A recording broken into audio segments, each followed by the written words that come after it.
Uy, Jella, ano ka mo? Ba't ang aga natin tumambay dito? Wala lang, wala akong magawa sa bahay eh. Oh, ba't palingon-lingon ka? May nantay ka ba? Wala. Wala. O, yun na pala si Bay. Wala naman ah, pinagloloko mo ba ako? Joke lang, niloloko ka lang. May nantay ka talaga, no? Wala talaga ah. O, yun na pala talaga si Bay. O bay, sino kasama mo? Wala, ako lang.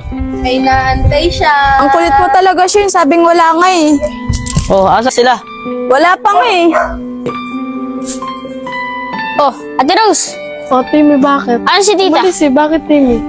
Ate Rose, pwede ba magtanong sa'yo? Tanong mo. Eh kasi nagkagusto ako sa isang babae na mas matanda sa akin. O, ano ngayon?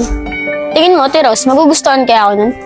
Pwedeng oo, pwedeng hindi. Bakit? Sa akin, ayaw niya pala sa akin. Pero palitingin naman sa akin. Ah, baka nagkukulitan lang sa'yo. Ba, Ate Rose? Wait ba? Oo.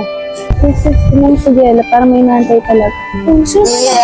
Si Timmy. Uy, ano ba yan? Baka nang bakla.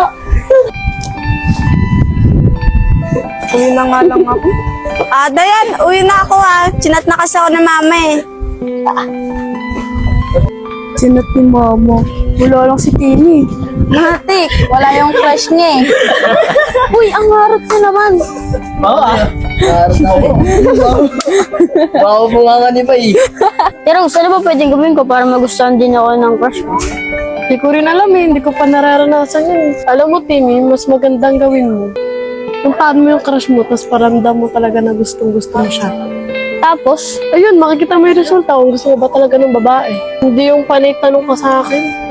o nga ano. Sige, Ate Rose, punta na ako dun ah. Ang kulit na ni Timmy, ang bata-bata pa kung ano na nasa isipan. O, Timmy, saan ka pupunta? Dun, sa tambayan. Nandun ba si Jella? Wala, umuwi na kanina pa. Parang hinihintay ka. Di nga, Bay. Totoo ba siya sabi mo? Oo nga, kulit mo eh. Sige, Bay. Sige, Bay, uwi muna ako. May tatangin muna ako sa tito. Sige. O nga pala, Rose, asan na nga pala si Timmy? Andun po sa kwarto niya, nagpapahinga na po. Ano naman ginawa ng bata na yun na maghapon? Ayun, lumabas sandali. Kinausap ako, tapos pumasok agad. Ate, may chika po ako sa inyo. Oh, ano naman yun, Rose?